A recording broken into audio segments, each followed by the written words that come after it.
Meus queridos e minhas queridas, Jaguatiricas do Cerrado, professor Lucas Garcia o Belo, tá aqui todinho pra você, é lógico, mas pra quê? Se você clicou nessa aula, é porque você tem algum problema em química orgânica. E eu estou aqui para solucionar os seus problemas e eu te garanto, se você prestar atenção nas informações que o papai aqui vai passar para vocês, você vai acabar com todo e qualquer problema. Bom, é o seguinte, a nossa aula, eu vou fazer uma reflexão sobre as funções orgânicas, mas o quê? Os 10 principais tópicos que você tem que saber dentro das funções orgânicas. Por exemplo, eu vou comentar um pouquinho com vocês sobre hidrocarboneto, sim, aqueles compostos orgânicos formados só por carbono e hidrogênio. Vou comentar um pouquinho com vocês sobre funções oxigenadas, que são aquelas funções que, além de carbono e de hidrogênio, vão apresentar átomos de oxigênio. Por exemplo, álcoois, fenóis, éteres, aldeídos, cetonas, ácidos carboxílicos e ésteres. Calminha, não acabou. E é óbvio que eu vou comentar com vocês também sobre o universo das funções nitrogenadas, como, por exemplo, as aminas e as amidas, ou seja, 10 tópicos em um resumo aula, para você acertar aquela questãozinha que você tem dificuldade, beleza?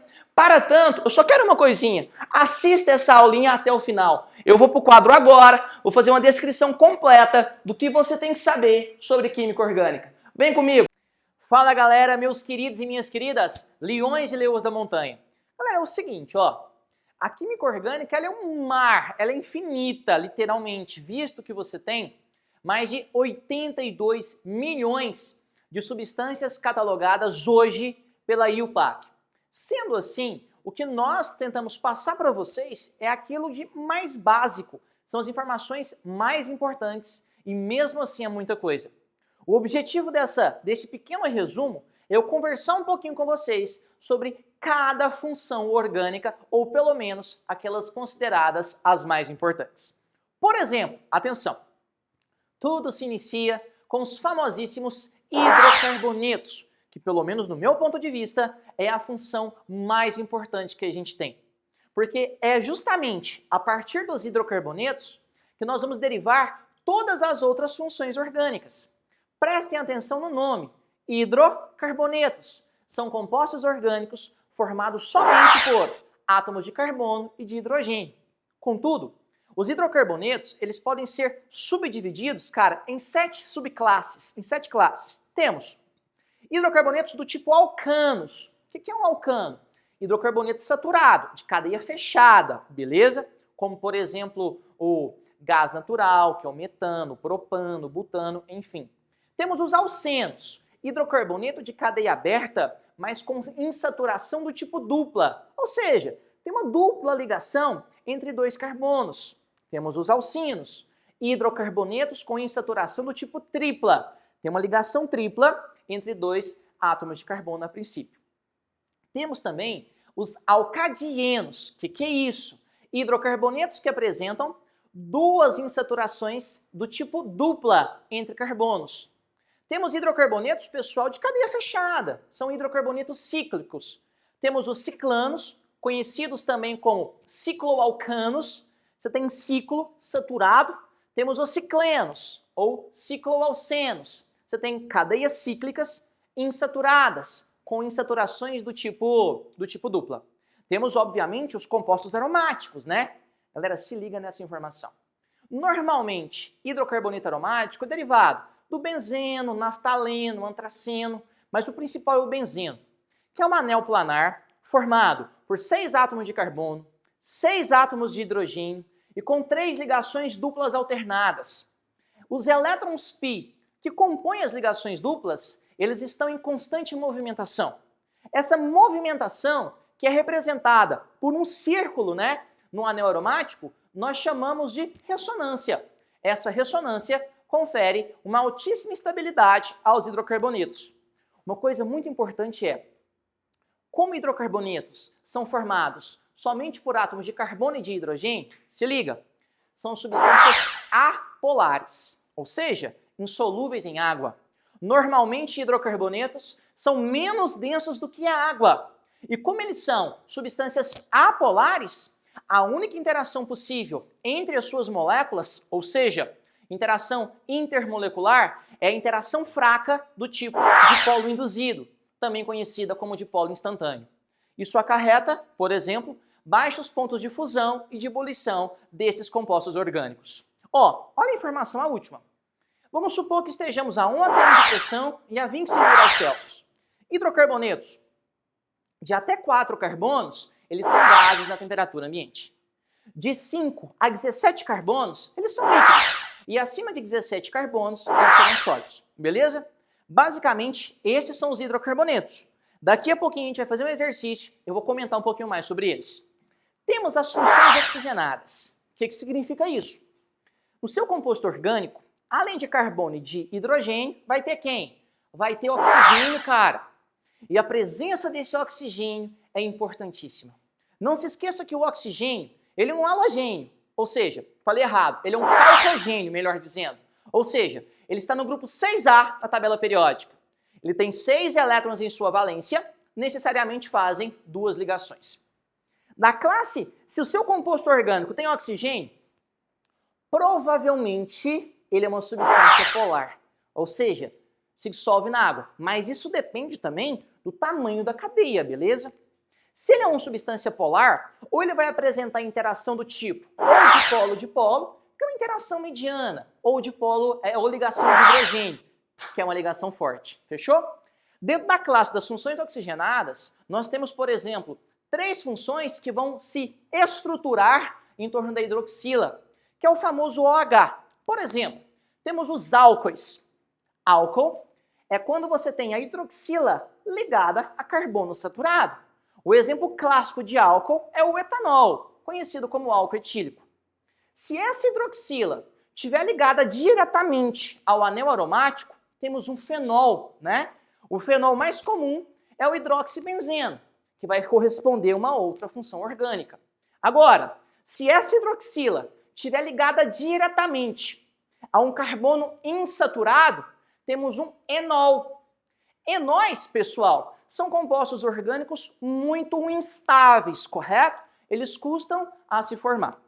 Essas funções derivam da hidroxila, mas podemos ter outras funções oxigenadas. Por exemplo, vamos supor que eu tenha o oxigênio funcionando como um heteroátomo, ou seja, entre 2 átomos de carbono. Quando isso acontece, eu tenho um éter. Éteres, a princípio, eles são excelentes anestésicos, por exemplo. O éter mais comum que a gente tem é o etoxietano, muito utilizado na medicina no ramo dos anestésicos. Temos também a famosa carbonila, C-O. Se essa carbonila tiver, por exemplo, nas extremidades da cadeia, ou seja, ligadas diretamente a hidrogênio, temos um aldeído. E o aldeído mais famoso que conhecemos é o famoso formol, formaldeído, oficialmente chamado de metanal, super tóxico. Agora, se a carbonila tiver entre 2 carbonos, ou seja, no meio de uma cadeia, temos uma cetona.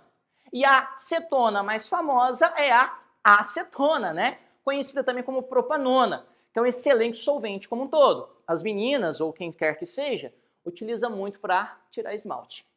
A gente pode ter o seguinte, carbonila ligada à hidroxila, formando uma carboxila. Já a carboxila é o grupo funcional dos ácidos carboxílicos, que é uma função orgânica extremamente importante. Ácidos carboxílicos são compostos orgânicos que apresentam carboxila em suas extremidades. Geralmente são ácidos fracos, né? Que tem uma baixa taxa de ionização, fazem ligações de hidrogênio, são polares, ou seja, solúveis em água. A gente pode colocar em destaque o ácido acético, conhecido como vinagre também, ou ácido etanóico. Atenção! Eu posso pegar um ácido carboxílico e reagir com álcool, numa reação chamada de esterificação, e produzir um éster. Ésteres, pessoal, possuem esse grupo funcional, que é a carbonila, no meio da cadeia, ligada a oxigênio, e esse oxigênio está ligado a carbono. Ésteres, por exemplo, eles vão formar óleos, gorduras, eles são muito utilizados como flavorizantes, ou seja, mascaradores de aroma e de sabor. Eles fazem parte da composição de um dos biocombustíveis mais importantes atualmente, o famoso biodiesel, correto? Temos também, por exemplo, as funções nitrogenadas. E dentro das funções nitrogenadas, eu sempre gosto de colocar em destaque as famosas aminas. Isso mesmo, compostos orgânicos derivados da amônia. Você arranca um hidrogênio da amônia e coloca carbono, né? Você pode ter amina primária, amina secundária ou amina terciária. O importante é você observar a presença do nitrogênio, do grupo amino, fazendo parte da estrutura orgânica. Aminas, pessoal, têm um cheiro muito forte, muito ruim, desagradável. Elas, por exemplo, podem se combinar com os ácidos carboxílicos e formarem os aminoácidos, ou até mesmo as famosas vitaminas. Não se esqueçam disso. Aminas têm caráter básico, muito importante essa informação. Também temos as famosas amidas. A amida mais famosa é a do seu xixi, a famosa ureia. Uma amida apresenta carbonila ligada diretamente ao nitrogênio. A presença desse grupo funcional nos indica que temos uma amida. Temos também os famosíssimos nitrocompostos, em que eles vão ser caracterizados pela presença do grupamento NO2. Dos nitrocompostos, o mais importante é o famoso TNT, trinitrotolueno, que é um excelente explosivo. E para finalizar esse resumão, que eu já estou acabando, temos as 3 últimas funções, das mais importantes. Haletos orgânicos. Você vai ter algum halogênio, ou seja, flúor, cloro, bromo ou iodo, ligado a carbono, beleza? Tendo a mesma função de um radical. Quando isso acontece, temos um haleto orgânico. Os mais famosos são, por exemplo, o clorofórmio, os CFCs, ou seja, clorofluorcarbonetos. E para acabar, temos os mercaptanos. Sim, compostos orgânicos que apresentam enxofre. Eu gosto de colocar em destaque os tióis, também chamado de tioálcois, em que o enxofre vai estar ligado ao hidrogênio e esse enxofre vai estar ligado a carbono. Temos aí um tio composto. Ou então os famosíssimos tioéteres, em que o enxofre funciona como um heteroátomo. Ou em outras palavras, o enxofre está entre 2 carbonos, ligados a 2 carbonos, beleza?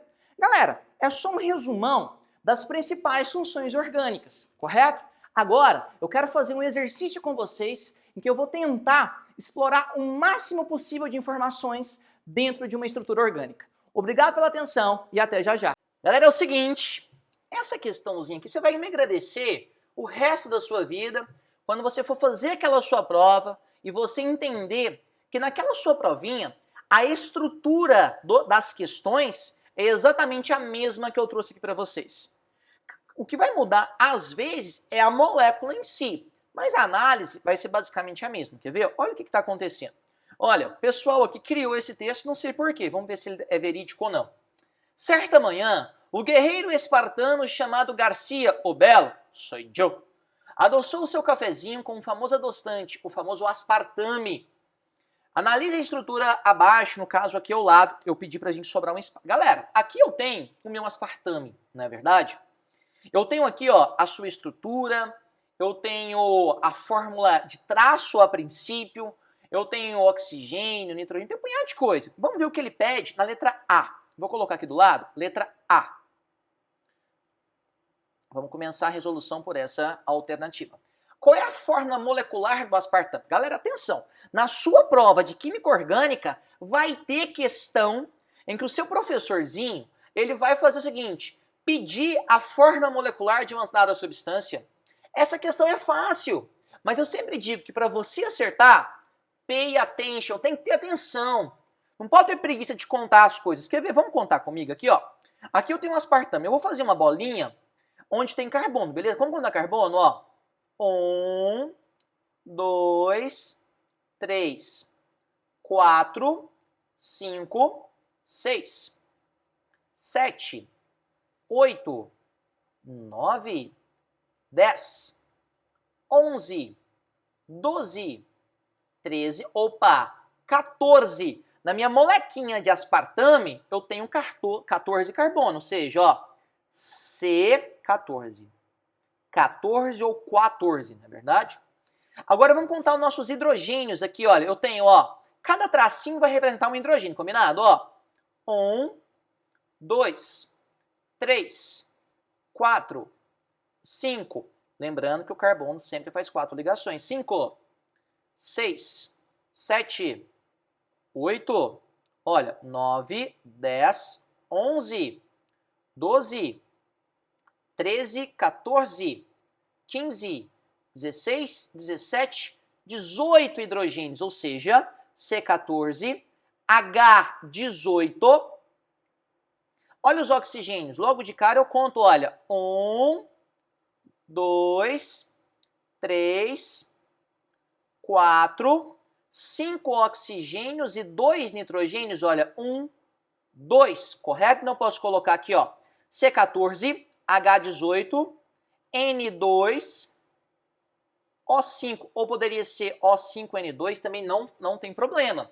Então, a molécula aspartame é representada por C14, H18, N2O5. É a forma molecular dessa estrutura. Na minha letra B, olha o questionamento, B. Ele nos pergunta se esse composto tem aromaticidade. Galera, olha aqui, eu vou circular.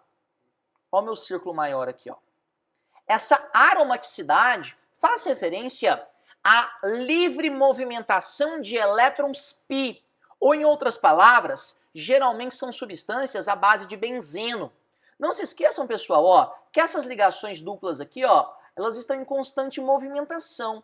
Essa constante movimentação eu vou chamar do fenômeno de ressonância, que confere uma altíssima estabilidade aos compostos orgânicos que têm anel benzênico, derivados do naftaleno, do antraceno, são todos compostos aromáticos. Então, na letra B, a resposta é sim. Correto? Eu tenho aqui um sim. Justifique. A justificativa mais apropriada seria a. Visto que na análise da molécula de aspartame, nós temos a presença de um anel aromático, não é verdade? Esse anel aromático, devido à sua livre movimentação de elétrons π, denuncia o fenômeno da aromaticidade. Prontinho, só isso, respondeu a letra B. Olha a letra C. A C é legal. A C também vai estar na sua prova. Se eu fosse seu professor periódico e fosse montar a sua provinha de química orgânica, eu iria dar uma molécula e iria perguntar quais são as funções orgânicas ali presentes, tudo bem? Aqui, galera, eu posso identificar, atenção, ó, eu vou circular. Aqui eu tenho um ácido carboxílico, olha a presença da carboxila, uma carbonila ligada a uma hidroxila. Então, eu vou colocando aqui, a primeira coisa que eu já identifiquei é a função, ó, ácido carboxílico, ácido carboxílico. Vamos ver mais? Opa! Olha essa outra aqui, ó. Eu tenho um nitrogênio ligado diretamente a um carbono saturado. Nesse caso, eu tenho uma amina, uma função nitrogenada. Eu tenho uma amina primária, tudo bem? Então, a função aqui também, ó. Função amina. Função amina. Vamos mais, atenção, olha. Eu tenho aqui, ó, olha que loucura isso aqui. Eu tenho a carbonila ligada ao nitrogênio. Sempre que a carbonila estiver ligada ao nitrogênio, você vai dizer que você tem uma outra função nitrogenada chamada como? Priminha das aminas. É a famosa amida. Tudo bem? Continuando aqui, galera, olha o que acontece, que é a nossa última funçãozinha. Eu tenho a carbonila ligada ao oxigênio, e esse oxigênio está ligado a carbono, a radical, que vai caracterizar a função éster. Eu tenho aqui, então, um éster. Olha, observe que é uma estrutura com funções mistas, que variam entre funções oxigenadas e funções nitrogenadas. Eu tenho a observação aqui, ó, 4 funções. Quais são as duas funções oxigenadas? Ácido carboxílico e éster. Quais são as funções nitrogenadas? Amina e amida, beleza? Continuando, gente, letra D, a última. Na letra D, eu pergunto, esse composto ele é solúvel em água? Galera, vamos pensar. A solubilidade em água, quem vai determinar é o caráter polar ou apolar da estrutura. No universo da química orgânica, se na sua molécula tiver átomos de oxigênio, nitrogênio, algum halogênio como flúor, cloro, bromo e iodo, você tem elementos com uma grande eletronegatividade, ou seja, que puxam, que vão atrair para a sua região elétrons de outro elemento químico, geralmente elétrons do carbono. Então, se eu tenho funções nitrogenadas ou funções oxigenadas, a tendência é você ter moléculas polares. Se a molécula é polar, por exemplo, ela vai se solubilizar em substâncias polares, como a água neste caso. Então eu posso afirmar que sim, aqui olha, o meu composto ele é solúvel em água. Mas por que ele vai ser solúvel em água? Pois, neste caso aqui, é uma substância, pois é um composto polar. Aqui vai valer aquela famosa regra, o semelhante dissolve o semelhante. Substâncias polares se solubilizam em substâncias apolares. Agora, um composto que é apolar não vai se solubilizar em uma substância polar. Por exemplo, hidrocarbonetos. Eles são insolúveis em água por causa dessa diferença de polaridade. Tudo bem? Eu sempre faço um adendo aqui que é o seguinte. Muita atenção à questão das famosas moléculas anfipáticas ou anfifílicas. São aquelas moléculas bem grandes, como por exemplo um sabão, um detergente, que tem uma parte muito polar e uma parte muito apolar. Uma parte hidrofóbica e uma parte hidrofílica. Então ela tem esse caráter dual, se solubiliza com os dois tipos de solventes, polares e apolares. Atenção a isso. Nesse caso do aspartame, a princípio, você tem uma molécula que se solubiliza em água. Por quê? Porque é uma molécula polar, assim como é a água. Eu poderia fazer referência também a qual ou quais interações intermoleculares eu tenho na minha estrutura. Atenção! Se a minha molécula é polar, só tenho duas possibilidades. Ou você vai ter interação chamada ligação de hidrogênio, ou interação chamada de polo-dipolo. Se for ligação de hidrogênio, que é aquela interação mais forte, você vai ter na sua estrutura o hidrogênio ligado diretamente ou ao flúor, ou ao oxigênio, ou ao nitrogênio. Isso acontece nessa estrutura aqui. Eu tenho amina e eu tenho a amida e ácido carboxílico que fazem ligações de hidrogênio. Agora, se o seu composto ele é polar e não tem ligação de hidrogênio, surge uma interação intermolecular de caráter mediano, chamada interação de polo-dipolo. Beleza? Essas interações intermoleculares geralmente estão associadas a propriedades físicas das substâncias, como ponto de fusão e ponto de ebulição. Para fechar, se a pergunta é sobre solubilidade, analise a polaridade da sua substância. Se a pergunta é sobre ponto de fusão e ponto de ebulição, analise as interações intermoleculares da sua substância. Beleza? Espero que você tenha compreendido meu raciocínio. Obrigado pela atenção e até mais. Valeu! Olha, eu tenho uma coisa para te falar, do fundo do meu coração, meu guerreiro e minha guerreira, você já é um vencedor, uma vencedora, por ter chegado até aqui, porque eu tenho certeza que as funções orgânicas agora, elas estão bem mais fáceis para você compreender. Mas eu tenho certeza também que você não se contenta com pouca coisa. Sendo assim, se liga na surpresinha. Vai agora na descrição desse vídeo e você vai observar que eu, Garcia Belo, eu preparei um mini curso completinho, cara, completinho mesmo, sobre funções orgânicas para vocês. Nesse mini curso, o que você vai ter? Aulas e mais aulas bem fundamentadas sobre o universo das funções orgânicas. Além dessas aulas, pessoal, resoluções de exercício, isso mesmo, eu e você e eu, fazendo questãozinha junto. E não acabou! Listas de exercícios com tudo que você tem que saber para gabaritar. Eu não quero que você tira 80% ou 90% da sua prova. Eu quero que você feche essa prova. Basta você adquirir o melhor minicurso de funções orgânicas do Brasil, dos Estados Unidos e da galáxia. Garcia Belo preparou o minicurso e o melhor de tudo, cara, é barato. É mais barato que um par de meia. Faz o seguinte, vai agora na descrição do vídeo e confira. Eu tenho duas palavras. Obrigado para vocês. Até mais. Valeu.